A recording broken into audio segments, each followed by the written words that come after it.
Good morning, students. Welcome to classes on agricultural economics.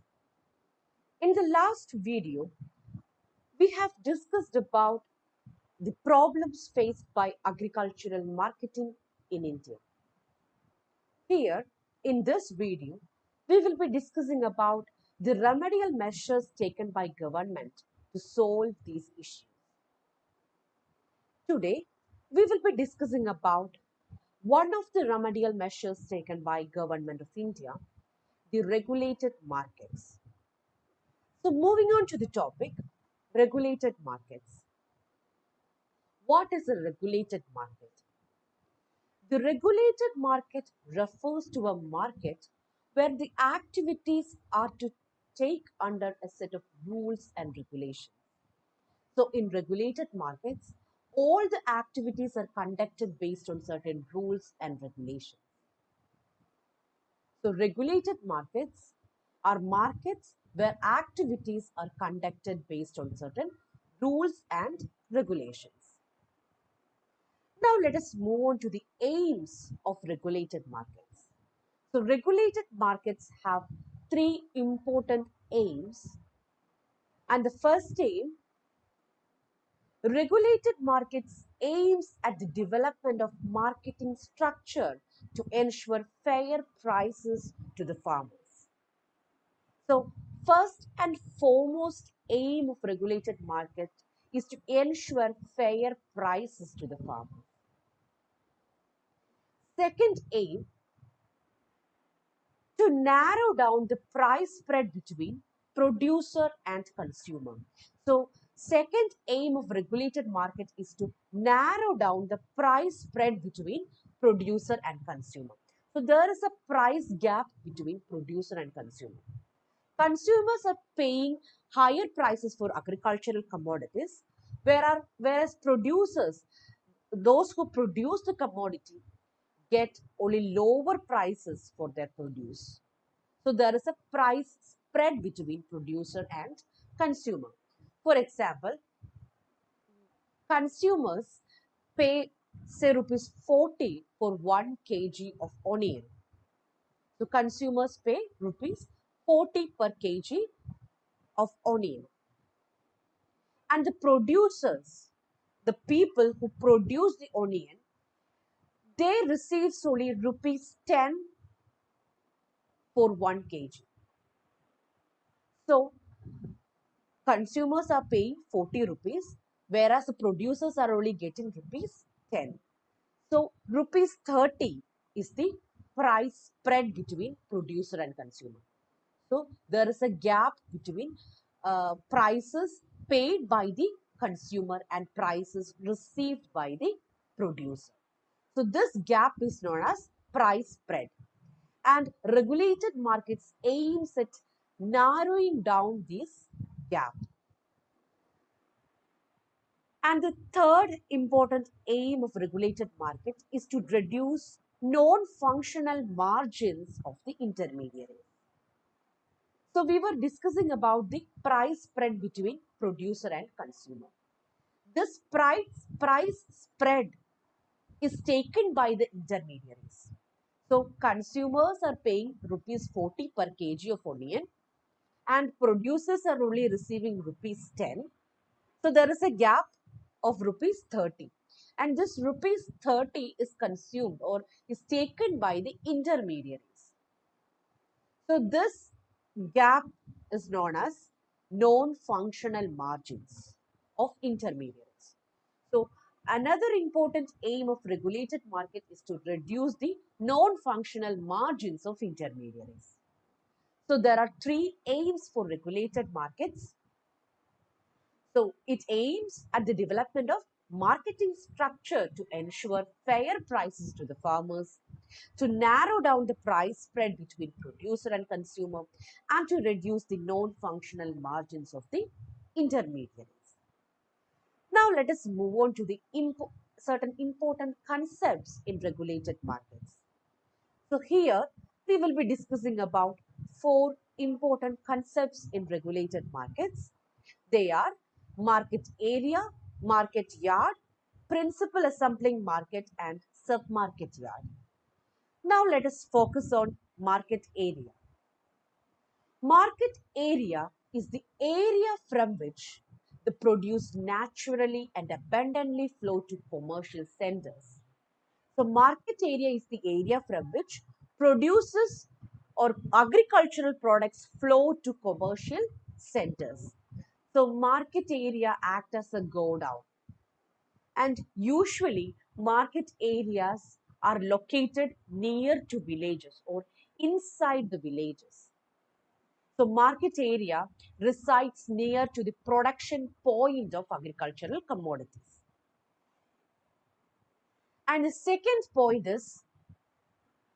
second important concept is market yard. Market yard is a specified portion of the market area. In market area, all types of agricultural commodities are bought and sold. Whereas market yard is a part of market area where specified uh, agricultural commodities are bought, sold, stored and processed. So market yard is a specified portion of market area where only specified or a particular types of agricultural commodities are bought, sold, stored and processed. Whereas in market area, it is large area and where all types of agricultural commodities are bought, sold, stored and processed. Okay, now coming to the third concept, principal assembling markets. Principal assembling markets are known as main markets. Principal assembling markets are declared as principal market yard based on transactions and income generated for market committee. So principal assembling markets are usually located in urban areas or in the commercial centers, and these markets are known as main markets, and they are known as principal market yard based on the transactions and income generated by them. So if a particular area, market area is generating a huge amount of income and there is huge amount of transactions, then such markets in the commercial centers are known as principal assembling markets. Fourth concept is sub-market yard. Sub-market yard is small markets located in the urban areas. They does not generate sufficient income, so they are not declared as principal assembling markets. Here, sub-market yards are small markets compared to principal assembling markets. They do not generate sufficient income to declare itself as principal assembling market. So principal assembling markets are main markets. They are big markets compared to sub-market yards. Now let us move on to the objectives of regulated markets. First objective, to prevent the exploitation of farmers. So farmers are usually exploited by intermediaries, and the first important objective of regulated market is to prevent the exploitation of farmers. Second objective, to make the marketing system most effective and efficient so that farmers may get better prices for their produce and consumers are charged only reasonable prices. So here, interest of both consumers and producers are taken into consideration. So farmers are ensured better prices for their products as well as consumers are charged only reasonable prices. Now, the third objective, to provide incentive prices to farmers. So the third objective of regulated market is to provide incentive prices to the farmers. So if farmers are given incentive prices, it will induce them to increase their production or it will induce them to invest more in agriculture sector. So the production will increase both in quantitative and qualitative. Now let us move on to the fourth objective, to promote an orderly marketing of agricultural produce by improving the infrastructural facilities. So regulated markets provides infrastructural facilities to the farmers.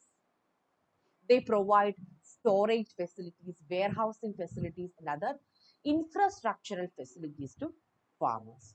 So these are the important objectives of regulated markets. Now let us discuss the salient features of regulated markets. So regulated markets have two salient features. First, a regulated market can be started under provision of law for any specific commodity or for a group of commodities. So regulated markets functions under provision of law. Now the second salient feature, regulated market is managed and administered by market committee. So a market committee manages and administers this regulated market. And the market committee composed of representatives of state government, legal bodies, traders, commission agents, and the farmers themselves. So there are two salient features of regulated markets. So regulated markets can be started under provision of law for any commodities, for a group of commodity or for a specific commodity. And regulated markets are managed and administered by market committee. So now let us move on to the functions of market committee. So market committee administers or manages the functions of regulated markets. Now we are going to see the functions of market committee.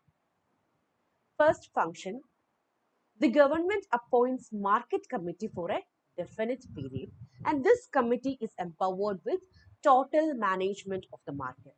So regulated markets are managed and administered by market committee.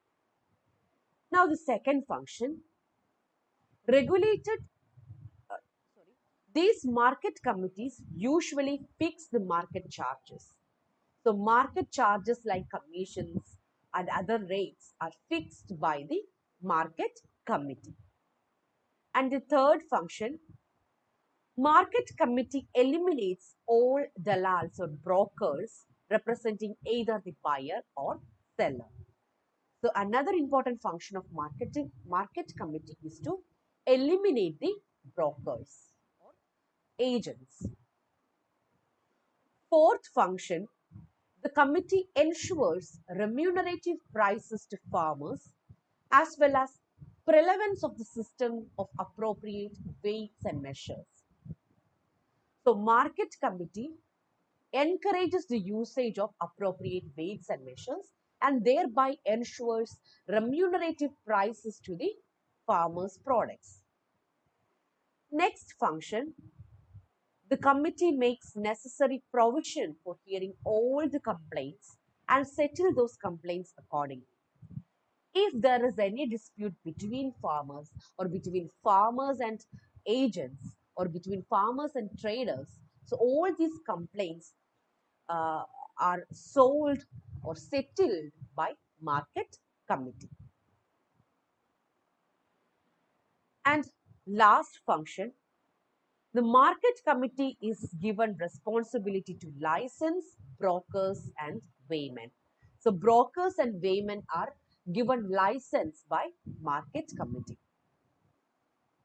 And if market committee finds any broker or uh, agent guilty of dishonest and fraudulent practices, they can punish them. Now let us move on to advantages of regulated markets. First advantage, regulated markets increased village sales. So regulated markets have increased the sale of agricultural commodities. Second advantage, regulated market ensures fair market charges. So the market committee fixes market charges, commission charges, and other rates. So, regulated markets tries to ensure a fair market charges. The next advantage, a regulated market ensures remunerative prices for farmers' products. Then it promotes use of standard weights and measures. Then another advantage is it provides better market services and facilities. So regulated markets provide storage, warehousing and other facilities to the member farmers. Then another advantage is that it provides proper market information to the farmers. So farmers are usually unaware of the market prices existing in big markets. So they usually sell their products at very low prices to intermediaries. So regulated markets provide proper market information to the member farmers, and uh, and thus they ensures a fair and remunerative prices for farmers' products. Then it helps in settling disputes between farmers as well as between farmers and traders, farmers and commission agents, etc. So this is all about regulated markets. Hope you understood. Thank you.